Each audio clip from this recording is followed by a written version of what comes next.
Hi everyone, thanks for joining and welcome to this Product People event. Today's session is about unlocking independence as a product manager and will be presented to us by Raluca Bujorianu. Before I hand it over to Raluca, let me briefly introduce myself and Product People. So my name's Mia, I'm your host today. I'm a product manager here at Product People and I have experience in real estate, marketplace, cybersecurity, and as of September 2023, I joined Product People as an associate product management consultant. So what do we do at Product People? We help companies to discover and deliver great products faster. We empower our product community to share knowledge generously. Our community currently has over 30,000 members, so thanks so much for being a part of it today. We also help companies through our engagements. We do all the hands-on and unglamorous work of a product manager on an interim basis for 3 to 36 months. We onboard fast, align teams, and deliver outcomes. Before I give the speaker the stage, we'd like to hear from you about the topic. We have this question that we'd like you to answer on Slido. Those on Zoom, you can scan, and yeah, we'd love to hear your answers.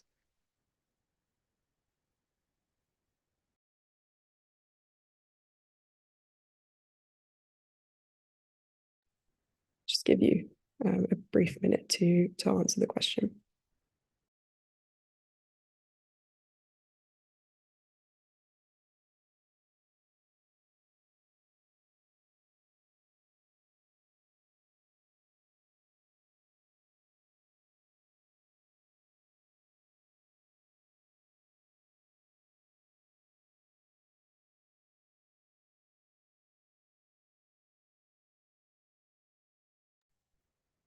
Sorry, I was muted. Just to read the question out. So how would you describe your product role? Then the answers are mind master of a specific product area/feature, captain of a complex product ship, ringmaster managing diverse product teams, aspiring product manager, eager to dive in, or curious observer, here to learn. And the final option is other. So yeah, please answer because we'd love to hear from you.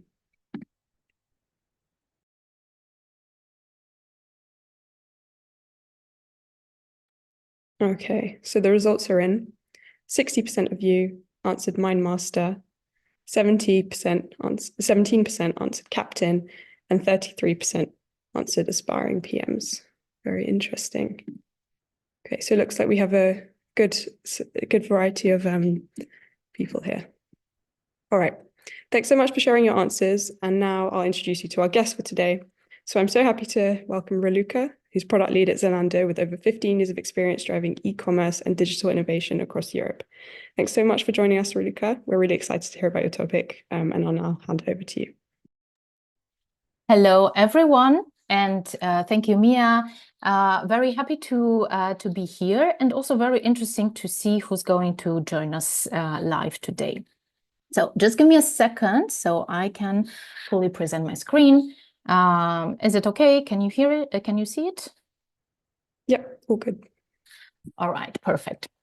So today we're going to talk about how can you lean into your product leadership role and how can you unlock your independence and empowerment as a product manager. And for the ones that are already on that path, this is going to be very helpful because today we're going to take a bit of a different perspective, adapted to the market situation and what is happening right now in various companies. So I hope that this is going to be very helpful. Just a little bit about me. I've been, as Mia said, I've been building and growing digital products for the past 17 years as a product manager, but also as a growth manager or a marketing strategist. So my background is in marketing. And almost half of this time I've spent at Zalando, Europe's largest fashion e-commerce, where I built and grew digital experience for different business verticals. And also here is where I had the chance to grow into the product role. My focus now is on leading the web and app experience for the luxury vertical, and also to have a very active role in the product community of Zalando that has more than 300 PMs. And outside of Zalando, I'm also mentoring and teaching product.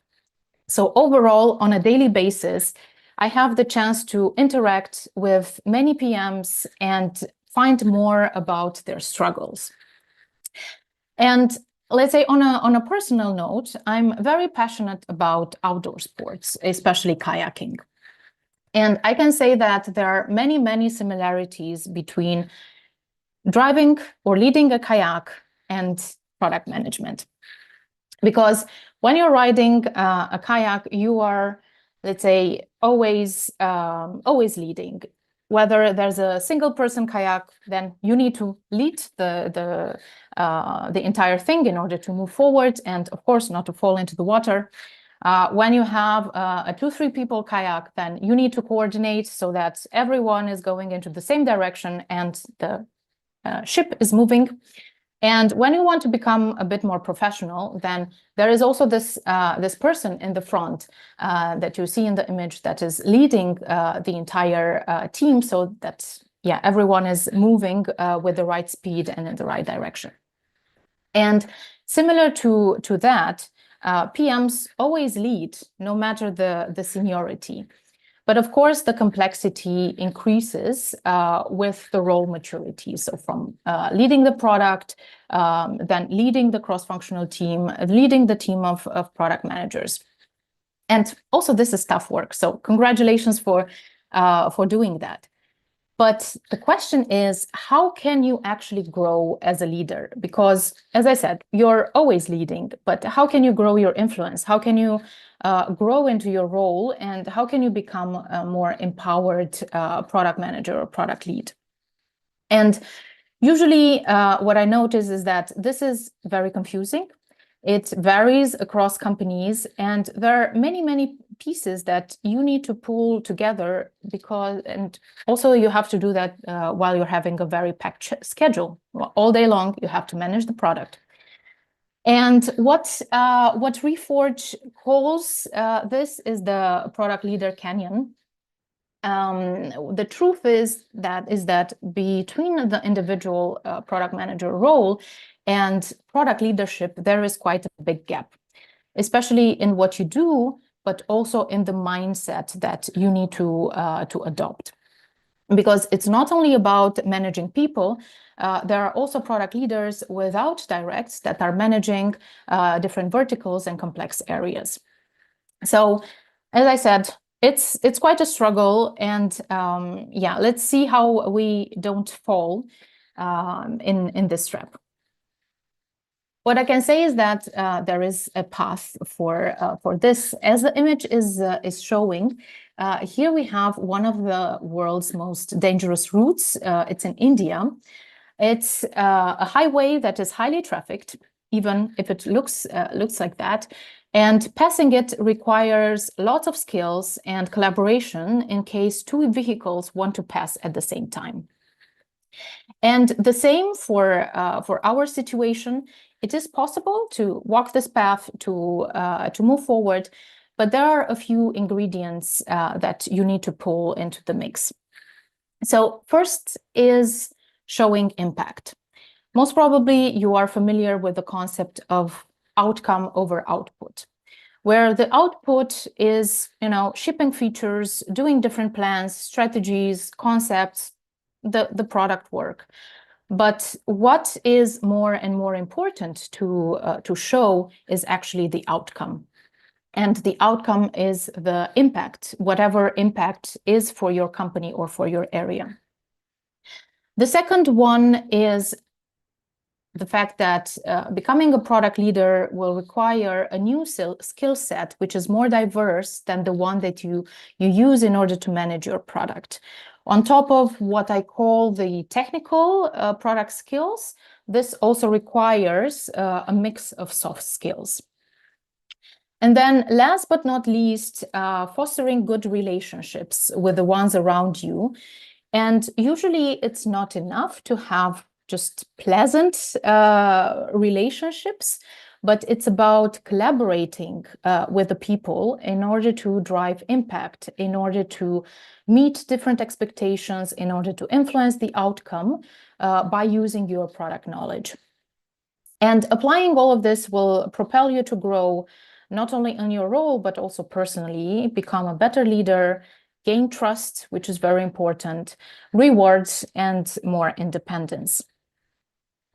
And also, hopefully, you will feel as true superheroes. If anyone remembers the movie Independence Day, which is quite a bit old, where Will Smith, Jeff Goldblum, and Bill Pullman had about 3 days to save the world.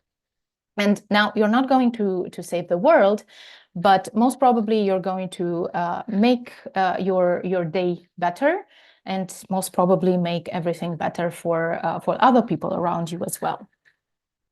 Also, we're not going to focus on promotions necessarily, but of course they can happen while you're on this path. So I'm going to dive into each of these 3 ingredients. I'm going to share my perspective, but also feel free to adapt it to your needs, and maybe also to discuss at the end if you have different questions or ideas. So the first one that I mentioned was about showing impact. Now, currently, or in the past 1 to 2 years, we are in general facing quite some challenging economical times, and this influences product as well.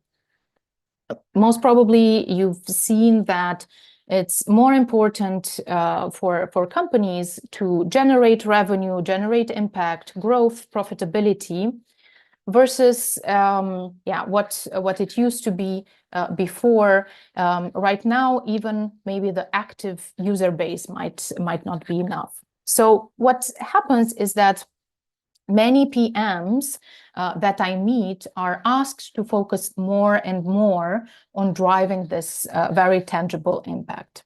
And I would say that this is different from the regular role that we used to have. And where, let's say, we were focusing on an North Star KPIs, but let's say revenue and driving the real impact for the business is not so critical. Now, if you are not asked to do that explicitly, then trust me, when you're going to focus on bringing impact, you're going to have only wins. And also another aspect that I noticed is that the roles and the role of a product manager has changed a lot in the past years. I would say maybe in the past 6, 7 years. There are also different books, I think, that have influenced all the different expectations and different concepts. And what's happening is that if, let's say, a few years ago, the focus was on being a product owner, building products, building them right, writing the different user stories, managing the engineering team, making sure that everything is working as is expected. There are more and more expectations that are towards product management. So we are expected to most probably drive innovation fast, maybe running different workshops, understanding the customer, doing user research, focusing on the customer needs, and understanding all the different behaviors and dynamics, understanding data, putting in place scalable processes and teams. So now, once I would say that product managers or product leaders have the chance to have this seat at the table, and hopefully this is also happening in your company, it also means that we need to actively contribute to the discussions that are happening at a senior stakeholders table. Means, as I said, generating impact and driving complex initiatives, engaging customers beyond this tech side of things. And this also requires a shift from doing the product work and the features as just applying the right product methodology, but it's more into thinking, how can you move the needle with what you know and what you can do, which also brings a different perspective on how do you prioritize your tasks and your team tasks. And most probably everyone has a super packed calendar as a PM. We have millions of things to do. But the question is, how can you move, or how can you make this practical shift from busy work to generating true impacts? How can you focus on the aspects that are really, really important for driving this piece? Well, I narrowed it down to 3 aspects. So first, what you need to do is to understand and identify the impact levers that are existing in your company. And how do you do that? Well, first, understand in which stage your company is, because most probably impact is very different if you need to find product market fit versus if you need to grow the product, get more users, maybe expand to different markets. And of course, it might be very different if the product is already mature. Most probably in that moment, there are different ways of generating impact.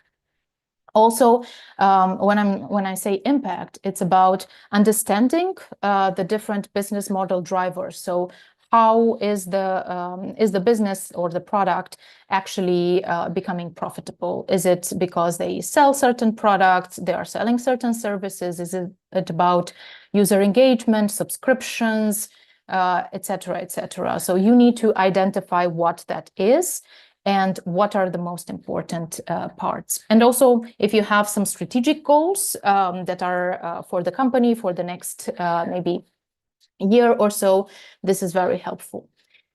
And then once you do that, narrow it down to maybe 1 or 2 that you could influence. So first, maybe align whether this is the right thing to do or this is something that you can do. And then I would say just apply a ruthless prioritization on what are your tasks or your initiatives going to be. Now, I'm not saying that only focus on that, but try to allocate the majority of the time and of your team's time in generating this impact. And of course, hopefully making it happen. This is what PMs are very, very good at. But once you do it, it's very important to talk about it, because this is not going to, this entire process is not going to help you just to do it, but making everyone aware of what you're doing. Otherwise, they might not notice because, you know, everyone is busy with their own work and with their own aspects. And you would see that very quickly in a few weeks or depending months, you will bring value or you will be on your way to tackle value, and people will know that and will appreciate it. So let's go to the next part, which is about looking into new skills and adopting a new perspective, because product leadership is really asking for a different perspective than when you are managing your product. So the same as Alice in Wonderland, who realized that there's a new world out there and has to adapt. This is the same for us. We need to really look into something different. And what is that about? When you're just managing your own, let's say, ship, your own feature, your own area, of course, you need to focus on or showcasing or developing skills like having the technical skills, because you need to talking and engage with the engineers, managing the team, having all the different rituals and making sure that everyone is going in the right direction. Having business knowledge to make sure that you can connect business to what the product is doing. In many cases, design, because the product needs to be usable. Customer understanding. Yes, you need to talk to customers, you need to understand their behavior, and you need to focus on what they need. Data science nowadays, so maybe you want to do predictions. There is this AI ML, let's say new thing for a year or so, where we want to look more into that. And of course, becoming or being creative, because we need to come all the time with creative solutions, creative ideas, and so on. But what is happening is that this is not necessarily going to be enough, unfortunately. And you would need to also look into other skills. And these would be more into becoming more strategic. So what can you do to reach the goal, and how do you sequence all of these ideas? Because most probably you're having a lot of ideas in a horizon in order to generate more and more impact. Having a vision for the product that is going to inspire the team, inspire the different stakeholders, make everyone collaborate with you, or in some cases, even invest in your product. Applying the team leadership, so managing the cross-functional team, but also maybe managing other product managers. Decision making, so how can you make sure that you are taking the right decision, because every situation has different trade-offs, so multiple options, and can have a different outcome. So how do you manage to take a productive decision? Having this macro view, which in many companies is very important, because you need to understand how everything fits together for the business, maybe with logistics, with supply, with marketing, what other departments you have in your company that are relevant, so that you know how is the product helping everyone, how can you serve the business, how can you, let's say, drive the entire business. This is what we call the product led. And of course, connecting all of these different needs, all of the stakeholders into one productive outcome. But having this would help you bring not impact, impact, but bringing this holistic impact for the entire business. So not only for your area. Now, I think that this was a lot, right? So you say, whoa, these are a lot of skills, and this is true. These are a lot of expectations. But the good news is that maybe you don't need 100% of them for your role. But you need to work on them. But most importantly is that you need to work smart on them. And this is a great book with also a great title, which I think it's self-explanatory, which is What Got You Here Won't Get You There. I really recommend this book. And I added here a couple of quotes that are reflecting some key ideas that we can also apply to product leadership. One of them is the fact that you might need to unlearn some of the behaviors that made or make you successful as a product manager. So from owning and doing everything, right? We are the master of the product and doing everything. How can you empower others to do that? Whether this is your cross-functional team or other product managers. It's also about showing your skills to others and making them seeing them. So not only doing it. And especially empowering others and working together with everyone in a, let's say, productive way. And this is basically the shift that we need to do in order to move on this path. And very, very important is that we need to build relationships based on trust. And as product managers, right, we interact with a lot of people.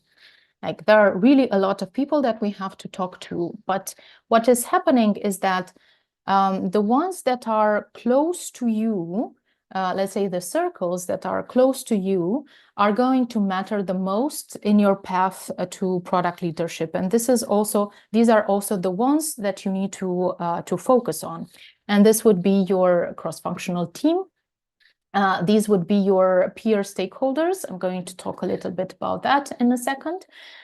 These are your managers, and these are your close senior stakeholders. These are the ones that most probably you are working relatively closely with, or if not, you would need to. And the first two would help you drive the impact that we were talking about at the very beginning. But the other two would need to know what you're doing And these are actually the ones that would help you to get there. Of course, the other ones are also very important, but they're not critical for this path. So we will go into make a bit of a prioritization here. Of course, they need to be informed, but not the main focus. So thinking about all of these groups that we have close to us, the fact is that you cannot work with everyone and communicate with everyone in the same way. So they are totally different. And I try to segment them according to two important dimensions. One is the influence that they have in the company, because most probably you need to communicate differently to the ones that are on the same level with you versus the ones that are on different levels above. It's not about necessarily, a hierarchy, but it's about the type of information that they're interested in and the type of interaction. And the other one, the other dimension is product knowledge, because you definitely need to communicate differently. You need to have a different language, and you need to most probably use a different types of artifacts. This was one of my realizations some while ago. I remember that I was looking at a very complex product launch, and I did this master launch plan. I was so proud of myself, and I couldn't wait to share it. And one of the first people that I had to share it with were my stakeholders, my immediate stakeholders, but some that didn't work so much with product, and a few senior stakeholders. And when they saw that, they were like, "What is this? We don't understand a thing." So this is when I realized that the way how we communicate to the ones that are very familiar to product is very different from the ones that have not really interacted with it. So let's go into these buckets. We have 4 of them. So the first one is the one that is mostly close to you. They have high product knowledge, but I would say maybe lower influence. This is your cross-functional team. These are your engineers, your designers. These are data analysts, user researchers, whoever you have in your cross-functional team.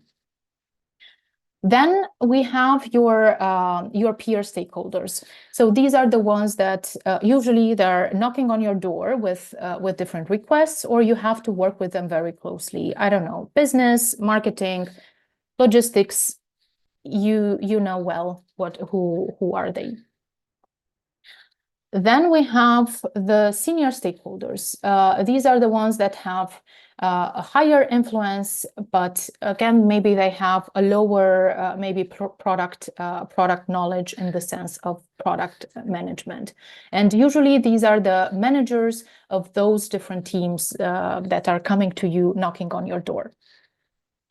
And we also have your managers. And who are they? They are actually either your product director, or they can also be maybe the peers of your manager. So it could be the director of design, the director of engineering, who are usually working very closely and maybe looking after this entire area. And we're going to go into them. And I would say that the lower ones, as I said, the lower part of this matrix is going to enable you to bring impact, but the upper one will require, let's say, to have or to showcase leadership. Okay, let's go into each of them and what or how can you actually handle them or communicate with them. We have the first group, which is your cross-functional team, and usually they are looking at product manager and at the product manager in order to get the guidance, and they are willing usually to follow the guidance as long as they have the trust and the confidence that everything is going in the right direction. So what they usually need, they need clarity, They most probably also want to be involved and to know more of the details of user research, maybe data, maybe what are the plans, what is the vision, what is the strategy, collaborate on that. And they also want to work effectively with you and to follow the best practices. In the end, they want to bring impact in a meaningful way and to bring their best knowledge to the table. So this is actually super easy for us as product managers, because imagine you have this team of experts that is willing to help. Of course, you might say that there are exceptions and this is only the ideal aspect, but I can say that if the cross-functional team is not 100% engaged, then you would need to try a little bit harder in the communication and collaboration. And you can definitely do that so that everyone is excited. And how can you do that? So first, making them as much as possible part of the entire product development process. And here I'm also talking about maybe inviting them to different user research sessions, sharing with them the different insights, engaging with them in order to co-create the vision, to create the strategy, to create the roadmap. I remember one exercise that we did when everyone was in the cross-functional team was actually prioritizing, or let's say giving the score to the different initiatives that we were planning for the next year. And maybe, let's say, in the end, it was mostly about the decision from the product managers, but it was crucial for the entire team to feel involved and to also maybe work autonomously and maybe take decisions in their day-to-day tasks without asking many questions. And very important, always start with the why. And when you're coming with different initiatives and different ideas, also share the data that is why are we doing this? They really love this, and ask the same from them. And also very important, they are very geeky about methods and best practices. So make sure that you follow them, lead some of them, or question when the path is not necessarily right or the method is not right. And do not underestimate the rituals, such as the demo and the retro, because these can really bring the team together and make everything work very, very smooth. Okay, let's go to the next one, which is your peer stakeholders. As I said, these are the ones that are always coming with ideas and requests.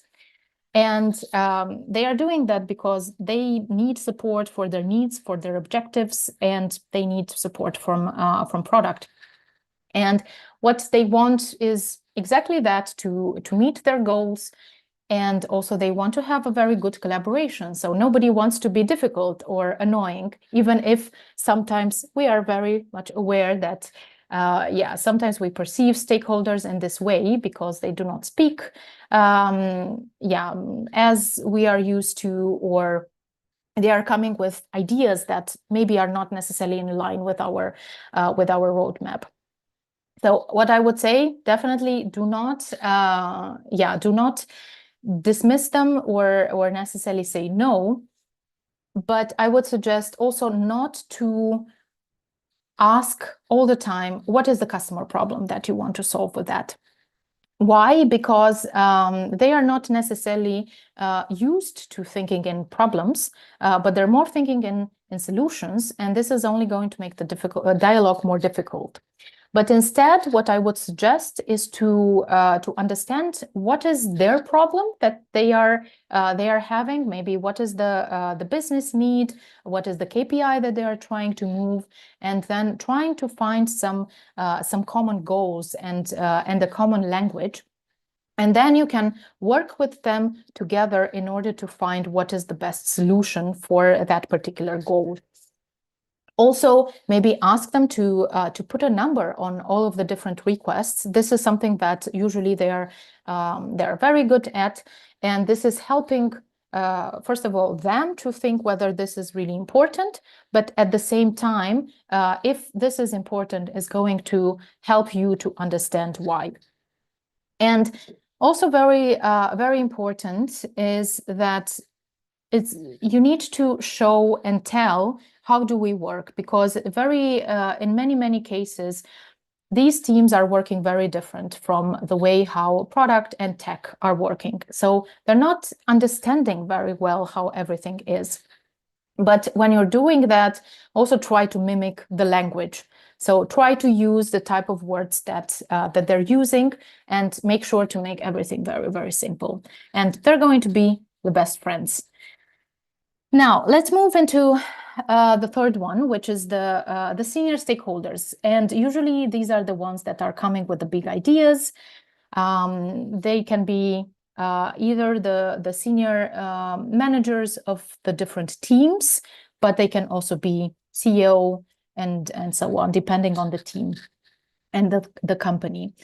And what they actually need to know is that the product team is supporting their goals or the company goals, or that we are bringing impact, and that we are working well with different other teams, which most probably are their teams.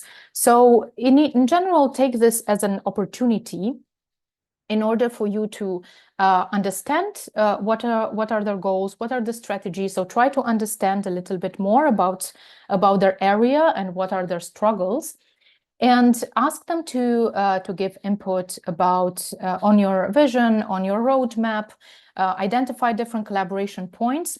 Now, of course, if they're having specific ideas, as sometimes it happens, maybe again try to come back to what are the common goals, what are the KPIs, and then trying to find a common view where maybe you can suggest different solutions on how they can meet their goals.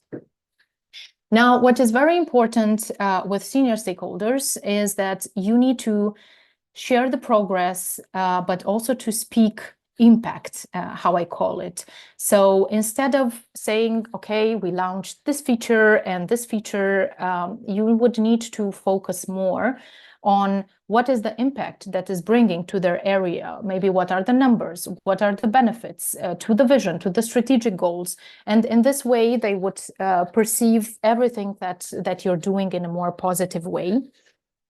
And again, guide them as much as possible through the process that your team is having, because again, they're working very differently.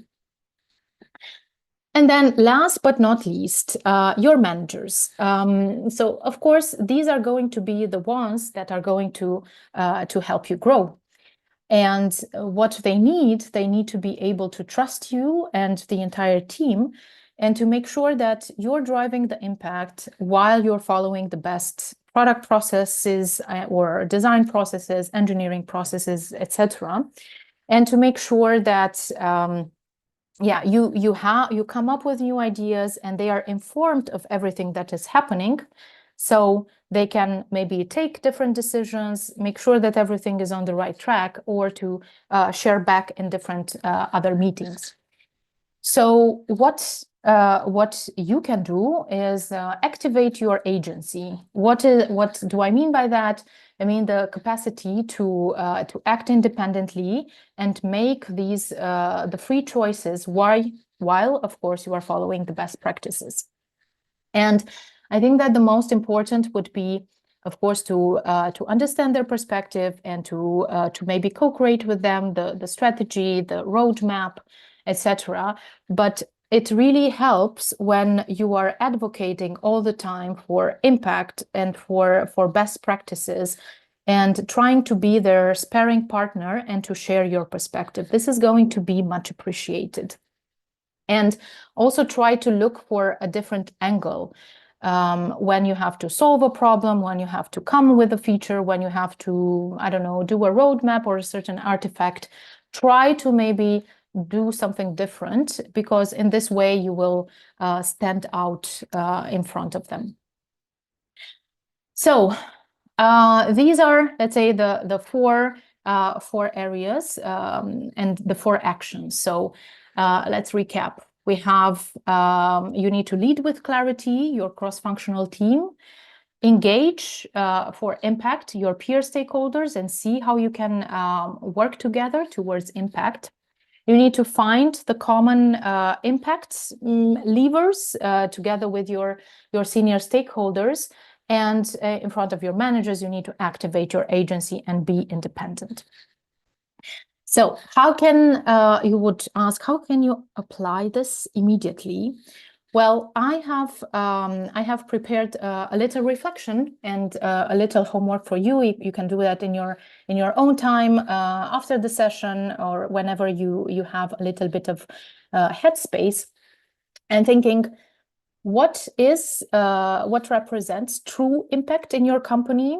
So maybe not only the North Star, but what is really, really critical, and how can you contribute to it?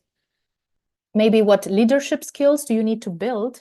Or if it's not necessarily about building them, how can you show them more and more in different contexts? And the third one, maybe thinking, who are these people in the different 4 quadrants for you, and whether you can follow and try to follow the different advice that I share with them and see where it goes. Now, I'm looking forward to your questions here, but also feel free to reach out to me separately, and I'm happy to hear what's going to be the outcome.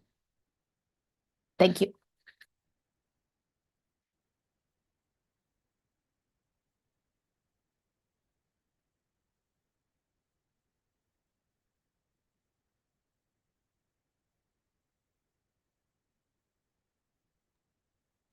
Thanks so much, Raluca. I think we can all agree that that was very, very interesting, really well presented as well. We'll now start the Q&A session. So feel free to raise your hand on Zoom or type your question in the chat and in the comment sections as well. And to give you some time to draft and type in your questions, I'll go over a couple of more slides about product people. So here are some typical use cases where our team might be suitable to intervene. So as an interim or fractional product manager, product coaching or consulting, and product discovery, just some of the use cases. So we've successfully integrated many clients, such as Zalando, Scout24, Freeletics. If any of you or anyone you know are in need of our services, please remember that we're always happy to help.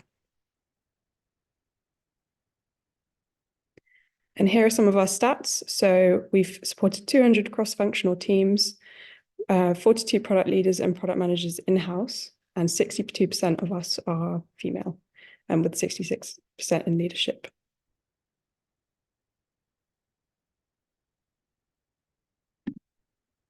Okay.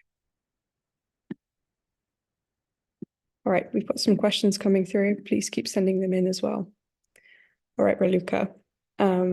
First question here is, what if the product is internal, such as a platform product? How do you find the impact? How do you define the impact? Sure, great question. Well, every product, no matter whether it's internal or external, has some customers. Most probably in your case, these are the either internal customers, internal teams, and you would need to identify that. And the product, most probably, they need to bring value to somebody. So you need to identify what is that value. And in general, you can do that, of course, by talking to these customers that you have, your internal customers, and seeing what is truly relevant for them. So to give an example, one product, internal product that we had to ship, that was also very tied to the external product, was how could the team or the business team, the supply team onboard different brands quickly? So the impact is onboarding more brands in a short amount of time. So it's about mostly time.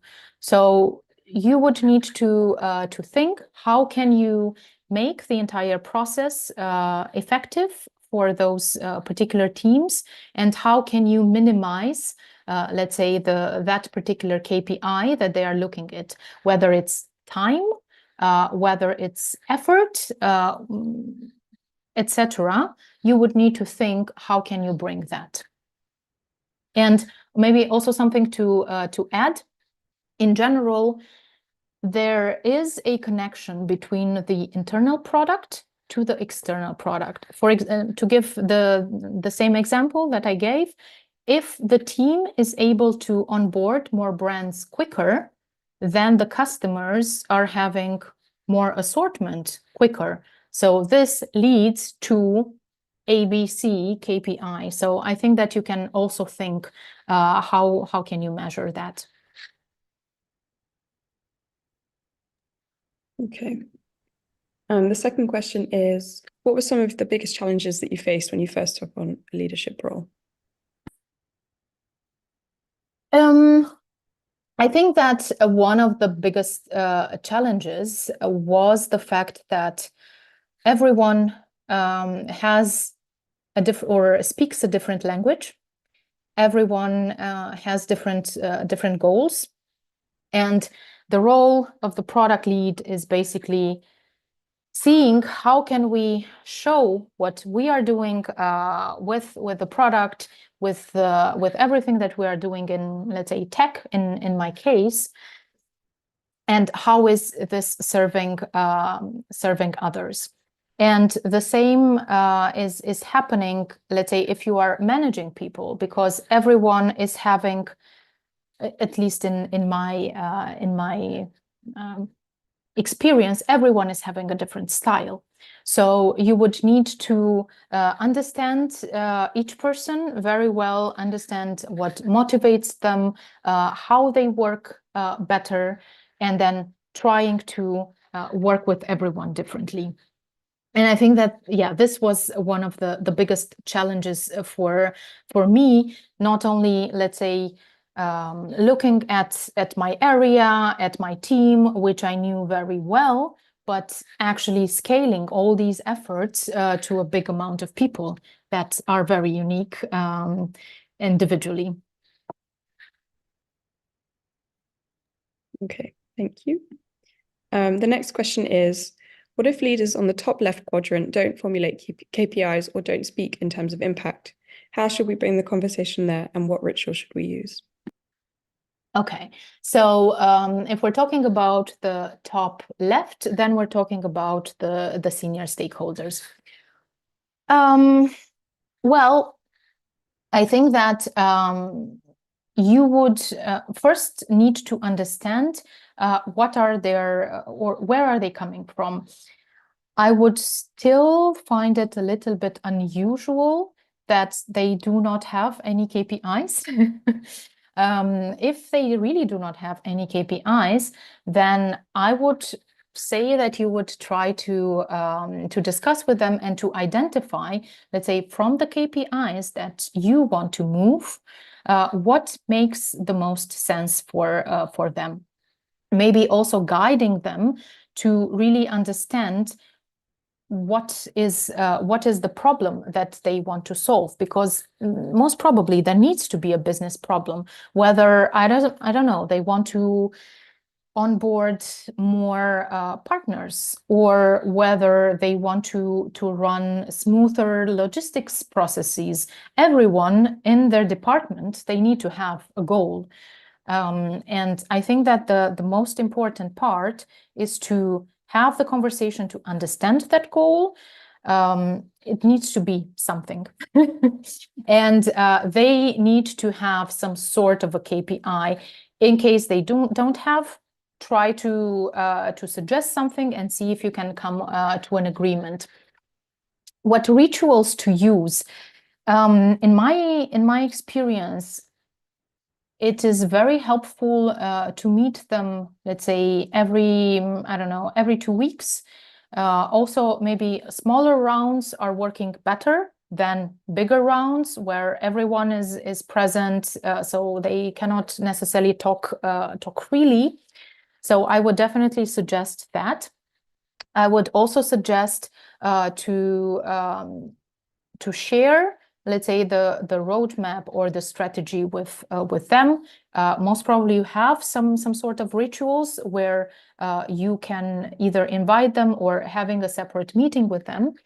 And then you can also invite them to different demos, or if they are too busy to attend, or maybe this is not the best place for them to be, it is very helpful to send them different updates in whatever form the company is used to, but it's important to send them, let's say, frequent updates. I don't know, bi-weekly, monthly.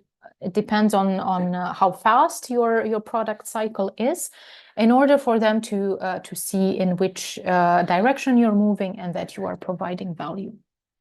I really think that they do have some KPIs, different goals. You just need to find what are those and how can you speak the same language. Okay. And how would you describe your leadership style? What skills are more important to you for the PMs in your teams regarding the quadrant you present? Let me take a look again at the quadrant. Well, I think that let me just find it again. I would say that it is very, or the basis would be to have this the strategic thinking and to have the vision. However, what is very, very important is the decision making, because what I have seen is that, let's say, if you have 10 PMs with the same problem, with the same situation, most probably each of them would take a different route, which is very surprising. What is important is that the decision that you are taking for the team is somehow leading to a good outcome or to a favorable outcome for everyone. I think that this is key. And of course, it is very important to be results oriented. As I said, it's about generating impact, but very, very important to also connect everyone. So connect all the pieces and having this empathetic style and understanding everyone, what impact is for everyone, what is their style. I think that this is very, very important. Okay, thank you for sharing. So those were our questions for today. Thanks so much for sharing your insights. You answered all of our questions really comprehensively. So thanks so much. And yeah, thanks for your presentation today. I'm sure everyone can agree that it was very interesting. And thanks everyone for joining us today. And we hope to see you next time. Thank you very much for the invitation. I hope it was helpful, and feel free to reach out if you have any other questions. Thank you, Raluca.